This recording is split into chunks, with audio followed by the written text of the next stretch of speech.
De la nuée, une voix se fit entendre. Luc 9, verset 35. Il n'était que trois ce jour-là autour de Jésus sur la montagne. Pierre, Jacques et Jean, qui ont eu l'immense privilège de voir leur maître transfiguré.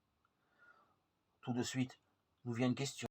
Généralement, dans la Bible, un privilège inaugure une vocation. Quelle sera la leur? C'est la voix divine qui va la dire, certainement. De la nuée, une voix se fit entendre. Celui-ci est mon fils, celui que j'ai choisi. Écoutez-le. Comment ces trois disciples ont-ils interprété cette phrase du Père? Les trois formules, celui-ci est mon fils, celui que j'ai choisi, écoutez-le, étaient connues, mais dans des contextes différents.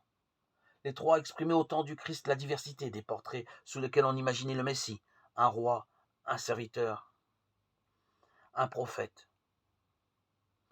Tu es mon fils, moi aujourd'hui, je t'ai engendré, était l'une des phrases du Sacre des Rois, psaume 2,7. Choisi. C'est l'un des noms du serviteur de Dieu dont parle Isaïe dans le chant du serviteur. Voici mon serviteur que je choisis, que je soutiens, mon élu. Isaïe 42, 1.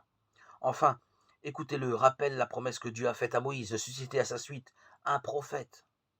C'est un prophète comme toi que je leur susciterai du milieu de leurs frères. Je mettrai mes paroles dans sa bouche.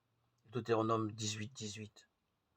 Luc termine son récit en précisant: les disciples gardèrent le silence et en ce jour-là, ils ne rapportèrent à personne rien de ce qu'ils avaient vu. On veut bien croire que leur vocation ne leur paraissait pas encore très clairement. Il leur faudra toute une maturation à la lumière de la résurrection et de la Pentecôte pour entrer dans le mystère et être capable d'en être les témoins.